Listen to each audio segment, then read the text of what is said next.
«Sacad a esta vieja inmunda de mi fiesta. Te dije, Alejandro, que no la trajeras». La voz de Sofía, afilada como un cristal roto, desgarró el murmullo elegante de la celebración. El empujón que le dio a su propia madre, Helena, hizo que la pequeña bolsa de tela de la mujer cayera al suelo con un ruido sordo y patético. La música pareció detenerse. El silencio que se instaló fue denso, pesado, un manto de vergüenza bajo las luces opulentas del salón. El contraste era brutal. Sofía radiante en su vestido de diseño y Helena con su ropa sencilla, de pie, frágil y expuesta.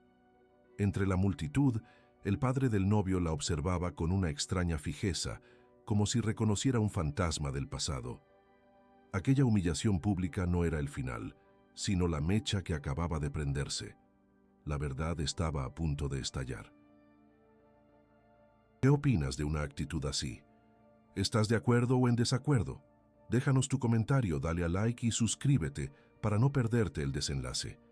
Para entender la herida que sangraba en mitad de aquel opulento salón, hay que retroceder en el tiempo. Hay que viajar a un pequeño piso de barrio obrero, donde el olor a lejía y a guiso humilde se mezclaba con los sueños de una madre soltera. Helena no siempre tuvo el rostro surcado por la fatiga. Hubo un tiempo en que sus manos, ahora ásperas, eran jóvenes y se movían con una velocidad increíble, fregando suelos de oficinas de madrugada, sirviendo cafés en bares ruidosos al mediodía y cosiendo ajeno por la noche. Cada céntimo ganado era una promesa susurrada al oído de una pequeña Sofía que dormía en su cuna improvisada. Tú no pasarás por esto, tú volarás alto, mi niña, te daré las alas que yo nunca tuve. Helena renunció a todo, a un amor, a un descanso, a un capricho. Su vida entera se convirtió en el andamio sobre el que su hija construiría un futuro de éxito. Y Sofía, al principio, fue el fruto perfecto de ese sacrificio. Era inteligente, ambiciosa, y absorbía como una esponja la educación de élite que su madre pagaba con turnos dobles y noches en vela. Pero en esos colegios privados, entre apellidos compuestos y vacaciones en el extranjero, Sofía aprendió una lección que no estaba en los libros. Aprendió a tener vergüenza.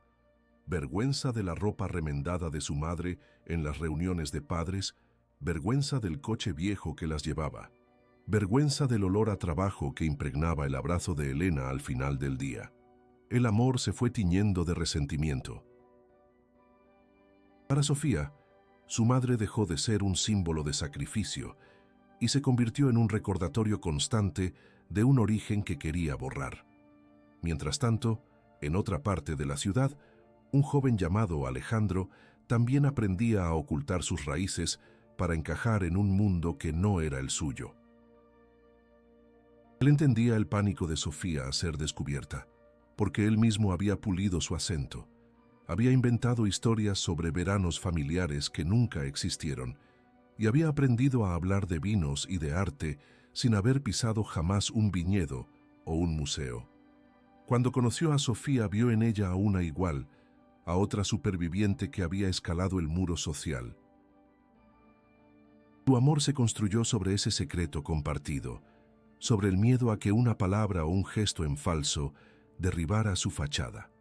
Por eso ahora, en la fiesta, Alejandro está paralizado. Ver a Helena, tan auténtica, tan fuera de lugar, es como ver su propio pasado expuesto bajo los focos. Su silencio no es maldad, es pánico. En el salón, la música ha vuelto a sonar, un torpe intento de reanudar la normalidad. Los camareros reanudan su marcha, sirviendo canapés a invitados que cuchichean tras sus copas. Pero la normalidad es imposible. La humillación flota en el aire, densa como el humo de un cigarro. Y en medio de todo, la mirada del padre de Alejandro, Ricardo, sigue fija en Helena. No es una mirada de lástima, es algo mucho más complejo. Para el resto del mundo, Helena es solo la madre pobre de la novia. Pero para Ricardo, esa mujer de pie, frágil pero digna, es una figura de un pasado que él mismo se esforzó por enterrar. un pasado que los conecta de una forma que nadie en esa sala podría imaginar, un secreto que, de salir a la luz, no solo destruiría una boda, sino dos familias enteras. El aire, espeso y cargado, se resistía a volver a la normalidad. La música era un latido débil y artificial que intentaba reanimar un cuerpo social que había entrado en parada cardiorrespiratoria. Los invitados, prisioneros de sus trajes caros y de una etiqueta que no contemplaba la crueldad explícita, formaban pequeños corrillos, susurrando detrás de copas de champán que temblaban ligeramente en sus manos. Nadie miraba directamente a Elena, pero todos la sentían, un agujero negro de vergüenza en el centro de la galaxia brillante de la fiesta. Alejandro, el prometido, era una estatua de impotencia. Su rostro, pálido y sudoroso, estaba fijo en un punto inexistente del suelo de mármol. Cada segundo de su silencio era un ladrillo más en el muro que lo separaba de la mujer que su futura esposa acababa de repudiar. Entonces Sofía, como si sintiera que su obra maestra de la humillación no estaba completa, se movió. Con la barbilla erguida y una sonrisa que no llegaba a sus ojos, caminó con una calma depredadora hacia el pequeño escenario donde la banda había enmudecido. Tomó el micrófono de la mano del vocalista, quien se lo cedió con una mezcla de sorpresa y temor. Un golpecito seco en el micrófono resonó en la sala, un sonido metálico y autoritario que silenció hasta el último cuchicheo. Todas las miradas se clavaron en ella. «Buenas noches a todos», comenzó, su voz ahora melosa, casi teatral. «Perdonad la pequeña interrupción. A veces el pasado intenta colarse por las rendijas del presente, ¿no es así?». Una risa nerviosa y aislada se escuchó en un rincón. Sofía la ignoró, sus ojos barriendo la sala hasta detenerse por un instante cruel en su madre. Pero esta noche no es para mirar atrás, esta noche es para celebrar el futuro, un futuro que se construye con esfuerzo, con ambición y sobre todo con la valentía de cortar con todo aquello que te ancla, que te impide volar. El discurso era una obra de arte de la perversidad. Cada palabra era una daga envuelta en seda. Hablaba de valores, pero su mirada los desmentía. Hablaba de gratitud, pero solo miraba a la familia de su novio. «Quiero dar las gracias a mis suegros, Ricardo y Marta, por acogerme en su familia, por enseñarme que la elegancia no está solo en la ropa que vistes, sino en las personas de las que te rodeas, en las conversaciones que tienes, en el mundo al que aspiras pertenecer». El golpe fue directo, letal. Comparaba la opulencia de sus anfitriones con la sencillez de su propia madre, convirtiendo la humildad de Elena en un defecto, en una mancha. Elena, de pie, parecía haberse encogido. Sus manos, antes temblorosas, ahora estaban quietas, una apretando la otra con una fuerza que blanqueaba sus nudillos.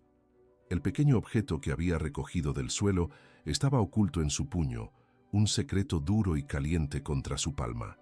No lloraba. Sus ojos estaban secos, fijos en su hija, pero ya no con el dolor de una madre herida, sino con la mirada distante de una extraña que evalúa a un desconocido. La humillación se estaba calcinando, y de las cenizas empezaba a surgir algo más duro, algo parecido a la resolución. Mientras un aplauso incómodo y disperso seguía a las palabras de Sofía, Ricardo, el padre del novio, no aplaudió. Su rostro, hasta entonces una máscara de intensa observación, se había endurecido. La extrañeza había sido reemplazada por una ira fría y controlada. No miró a su hijo, ni a su futura nuera en el escenario. Sus ojos solo veían a Elena. Con un movimiento decidido, se separó del grupo con el que estaba y comenzó a caminar, no hacia la salida ni hacia el escenario para felicitar a Sofía. Se movió con un propósito claro, bordeando la multitud, siguiendo la trayectoria de Elena, que finalmente se había dado la vuelta y se dirigía en silencio hacia un pasillo lateral, buscando escapar del campo de batalla. Ricardo la alcanzó justo cuando ella creía haber encontrado un resquicio de sombra, lejos de las miradas. No la tocó, pero su presencia fue suficiente para detenerla. Elena se giró, preparada para otra afrenta, para la compasión vacía de un extraño. Pero lo que encontró fue la mirada de Ricardo, una mirada que la atravesaba, que la veía de verdad. «Elena», dijo él, su voz baja, cargada con el peso de décadas no habladas. Ella se estremeció al oír su nombre en sus labios. Él bajó la vista hacia el puño cerrado de la mujer. «Después de tantos años», continuó, y su voz se quebró casi imperceptiblemente, «todavía lo llevas contigo». No era una pregunta. Era una afirmación que colgó en el aire entre ellos, un puente invisible hacia un pasado que todos en la sala principal creían muerto y enterrado. Elena abrió lentamente la mano. En su palma, desgastado por el tiempo y el tacto, descansaba un pequeño soldadito de plomo al que le faltaba un brazo. La mirada de Elena se levantó del juguete y se encontró con la de Ricardo. El dolor de la humillación seguía ahí, pero ahora ardía junto a una nueva llama, una que él acababa de reavivar. El silencio ya no era de vergüenza, sino de expectación. Su voz, cuando finalmente habló, fue apenas un susurro, pero contenía la fuerza de una tormenta a punto de estallar. «Era solo un juguete», susurró Elena, su voz un hilo frágil en el silencio del pasillo. Sus dedos, callosos por una vida de trabajo, acariciaron la figura metálica del soldadito sin brazo. «El único que pude comprarte. Te dije que lucharía por ti como él». Levantó la vista, y en sus ojos ya no había solo el dolor de la humillación reciente, sino el eco de una herida mucho más antigua, un abismo de años y ausencias. Ricardo tragó saliva. El nudo en su garganta era una roca afilada. El sonido amortiguado de la fiesta, la música, las risas, parecía venir de otro mundo, de otro siglo. Aquí, en este corredor escasamente iluminado, solo existía el peso de la historia no contada. «Lo recuerdo», dijo él, y su propia voz le sonó extraña, la de un niño atrapado en el cuerpo de un hombre poderoso. «Recuerdo el frío de aquel invierno y el sabor del último trozo de pan que compartimos. Me dijiste que era para darme fuerzas». Elena asintió lentamente. Una lágrima solitaria y espesa rodó por una de las arrugas de su mejilla. No hizo ningún esfuerzo por limpiarla. Era un tributo a ese recuerdo. «Tenías que estudiar, tenías que ser alguien. Te prometí que saldrías de allí, que tendrías las alas que a mí me cortaron». Su mirada se desvió un instante hacia la puerta cerrada del salón, detrás de la cual su hija celebraba un futuro construido sobre el olvido. Nunca imaginé que volar tan alto significaba aprender a despreciar el nido». El soldadito de plomo se clavaba en la palma de Ricardo. El dolor físico era un ancla en el torbellino de vergüenza y arrepentimiento que amenazaba con ahogarlo. Él había sido ese niño. Él había tenido hambre. Él había recibido esa promesa. Y la había cumplido. Había construido un imperio desde la nada. Se había pulido a sí mismo hasta borrar cualquier rastro del barro del que provenía. Y esta noche había visto a su propio hijo quedarse paralizado, cómplice silencioso, mientras la hija de la mujer que le dio la vida cometía la más cruel de las traiciones. El patrón se repetía, y la culpa lo consumía. Dio un paso hacia ella, un movimiento vacilante, casi temeroso. Yo te busqué». Mintió a medias. La verdad era más compleja. La había buscado en sus primeros años de éxito, pero con miedo. Miedo de encontrarla, miedo de que su pasado se hiciera presente y derribara todo lo que había levantado. Luego, se había rendido. Se había convencido de que ella estaría mejor sin él, que su nueva vida no tenía espacio para el fantasma de la pobreza. Había elegido el olvido como forma de supervivencia. No lo suficiente, se corrigió a sí mismo, la honestidad abriéndose paso como un cuchillo. Fui un cobarde, igual que mi hijo lo ha sido ahí dentro. La confesión quedó suspendida entre ellos, cruda y sin adornos. Y entonces, con la voz rota por el peso de 30 años de silencio, de éxito y de soledad, la miró a los ojos y pronunció la palabra que había estado enterrada en su alma desde la infancia. Madre. La palabra no fue un grito, sino un suspiro, una rendición. Pero tuvo el efecto de una explosión. El cuerpo de Elena se estremeció, y el dique que contenía su dolor finalmente se rompió. Se cubrió el rostro con las manos y sollozó, un llanto silencioso y profundo que sacudía sus hombros.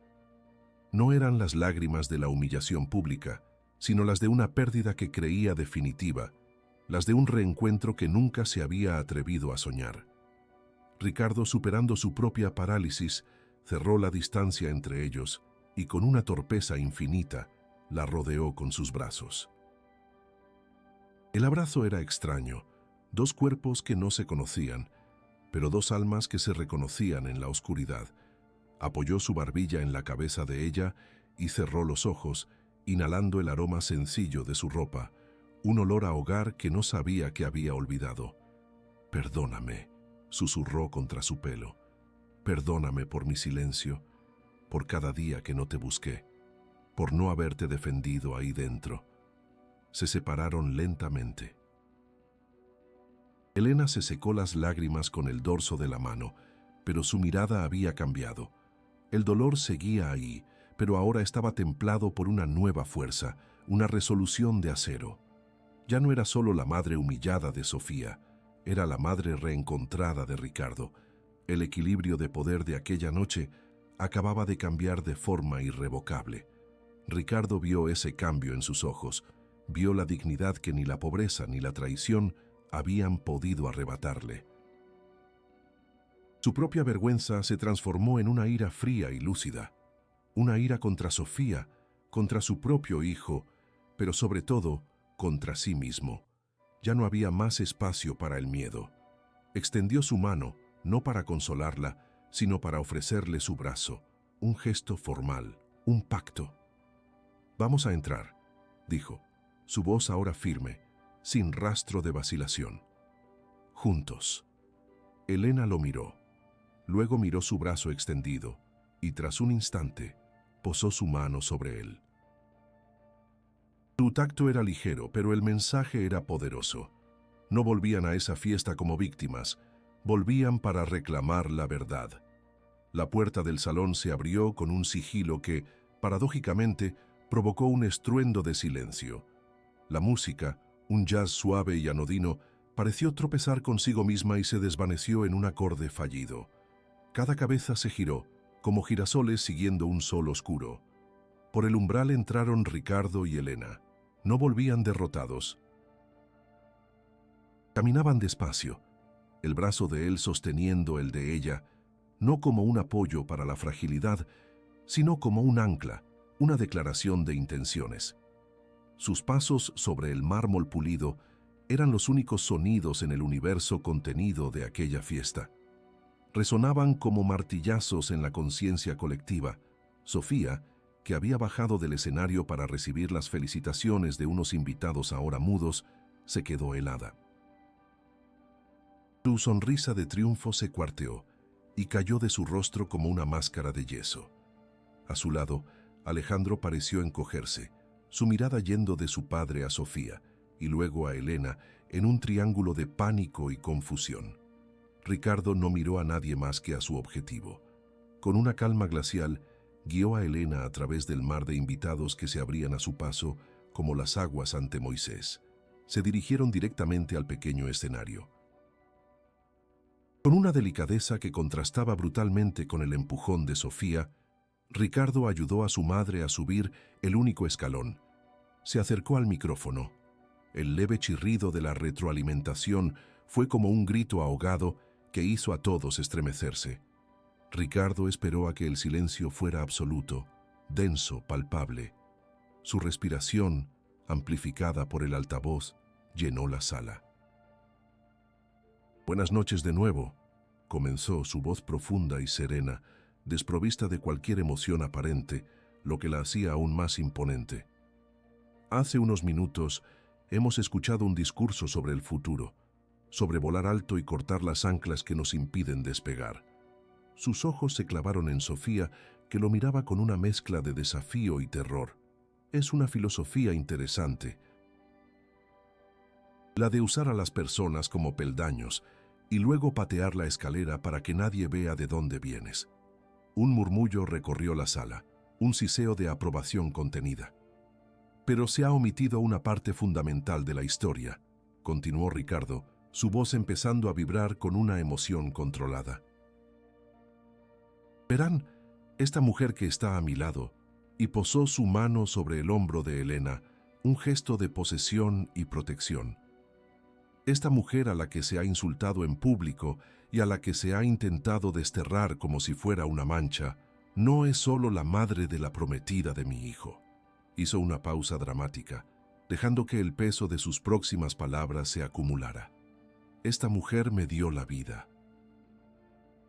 Me crió en la miseria más absoluta, pasando hambre para que yo comiera, trabajando hasta que sus manos sangraban para que yo pudiera estudiar. Ella es el ancla que me salvó del naufragio. Ella es la escalera por la que subí.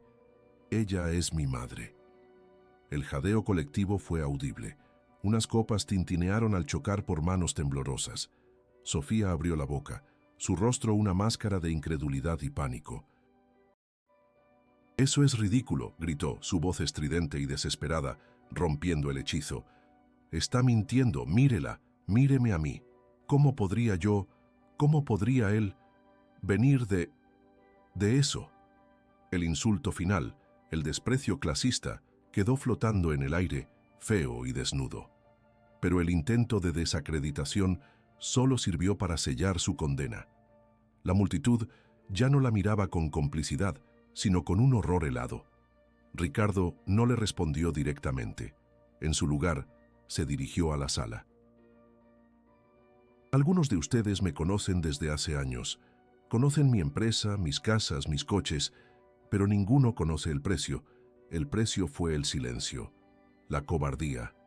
Su mirada se desvió hacia su hijo, Alejandro, y por primera vez su voz se quebró. Un silencio que veo repetido hoy en mi propio hijo y me avergüenza hasta el alma. Se metió la mano en el bolsillo y sacó el soldadito de plomo.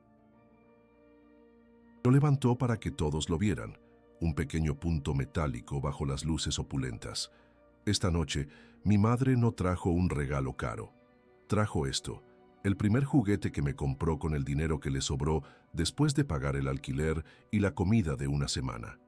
Me dijo que lucharía por mí como este soldado, y lo hizo. La única que ha fallado en defender su memoria he sido yo.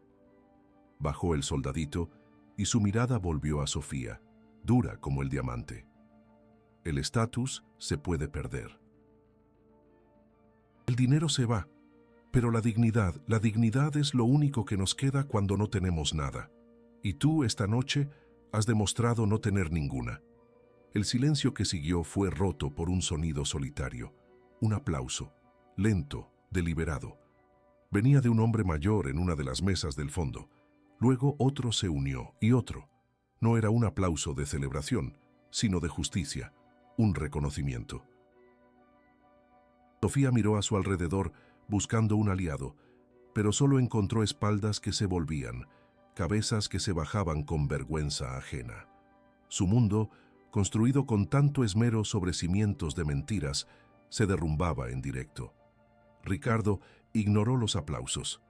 Ya no le importaba la reacción del público. Dejó el micrófono en su soporte con un golpe seco y definitivo. Se giró completamente hacia su madre, dándole la espalda a todo y a todos. Tomó su rostro entre sus manos y con una ternura infinita le secó una lágrima silenciosa con el pulgar. Luego, ante la mirada de todos, la abrazó. No fue un abrazo formal, sino uno desesperado, el de un hijo perdido que por fin ha encontrado el camino a casa. La estrechó contra su pecho, protegiéndola del mundo que la había herido y del que él mismo había formado parte. Se quedó así, sosteniéndola, mientras la fiesta moría a su alrededor. La fiesta no terminó con un estruendo, sino con un suspiro colectivo, como el aire que se escapa de un globo pinchado. Los invitados se desvanecieron en la noche, con excusas murmuradas y miradas que no se atrevían a cruzarse. El silencio que quedó atrás era más pesado que cualquier música. Sofía se quedó sola en medio del salón, un monumento a su propia destrucción, mientras Alejandro, a unos metros de distancia, la miraba como si fuera una completa desconocida. No hubo más palabras, no hacían falta. El compromiso se había roto, no con un anuncio, sino con el peso insoportable de la verdad. Ricardo guió a su madre fuera de aquel mausoleo de lujo, hacia el aire fresco y cortante de la madrugada. La brisa nocturna, que olía a asfalto húmedo y a la calma previa al amanecer, fue como un bautismo, limpiándolos del perfume rancio de la hipocresía que habían dejado atrás. Al día siguiente, las consecuencias se materializaron. Una nota en una columna de Sociedad Digital titulaba: "El compromiso del año implosiona en una noche de secretos familiares y humillación pública".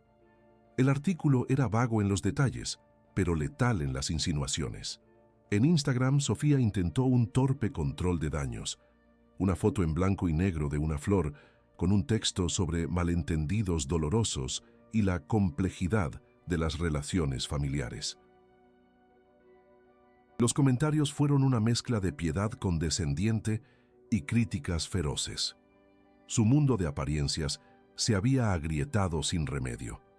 Alejandro apagó su teléfono, incapaz de enfrentarse al silencio de sus amigos y a la decepción en la voz de su madre, Marta, quien, aunque cómplice pasiva, ahora veía a su hijo bajo una nueva y terrible luz.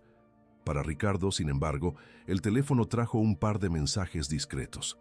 Uno era del hombre mayor que había iniciado el aplauso. Decía simplemente: "Hay actos de valentía que valen más que toda una vida de éxitos. Enhorabuena". La reparación no fue un cheque ni una disculpa vacía. Fue concreta, tangible. 2 días después, Ricardo no llamó a un servicio de mudanzas. Fue él mismo al pequeño piso de Elena, no para sacarla de allí, sino para entrar. Se sentó en la diminuta cocina, bebiendo el mismo café de siempre, y por primera vez en 30 años no sintió la necesidad de huir. A la semana siguiente, un equipo de arquitectos y reformistas visitó el piso, no para modernizarlo, sino para restaurarle la dignidad, para arreglar las humedades y la instalación eléctrica que Elena nunca había podido permitirse. Y en la enorme casa de Ricardo, el cuarto de invitados más soleado dejó de serlo. Se vació de muebles impersonales y comenzó a llenarse con las cosas que a ella le gustaban: una mecedora cómoda, estanterías para sus libros y un pequeño balcón donde poder cuidar sus geranios. Ya no era un lugar donde podía quedarse, era su habitación, un lugar al que pertenecía. Su nueva rutina incluía visitas sin previo aviso, comidas de domingo que no se anunciaban con semanas de antelación y llamadas telefónicas solo para preguntar cómo había dormido. En esas mañanas tranquilas, sentado en el balcón de su madre, mientras la ciudad despertaba con un murmullo lejano, Ricardo aprendió a mirar de nuevo. Pasó décadas creyendo que el amor y el éxito olían a perfume caro y se veían como una fotografía perfecta en una revista. Ahora entendía que el amor verdadero olía a guiso casero y tenía la forma de unas manos que remendaban un uniforme escolar bajo la luz de una bombilla débil. El amor era el sacrificio silencioso, el andamiaje invisible que le había permitido construir su imperio. La vergüenza que una vez sintió por su origen se había transmutado en una gratitud tan profunda que dolía. Vio al niño que fue en el soldadito de plomo y por primera vez no sintió lástima, sino orgullo. Orgullo por ese niño y, sobre todo, por la mujer que lo había convertido en un hombre. A veces, cuando el sol se eleva tiñendo de oro los edificios, recuerda la mirada de aquel hombre que aplaudió solo, la conciencia silenciosa de la fiesta, y se da cuenta de que todos, en algún momento, somos observadores de una injusticia. Todos nos enfrentamos a la elección de mirar hacia otro lado o de defender lo que es correcto, sin importar el coste. Porque al final, cuando las luces se apagan y el público se ha ido, ¿qué es lo que realmente define el valor de una vida? ¿La fachada que logramos construir o las verdades que nos atrevimos a defender?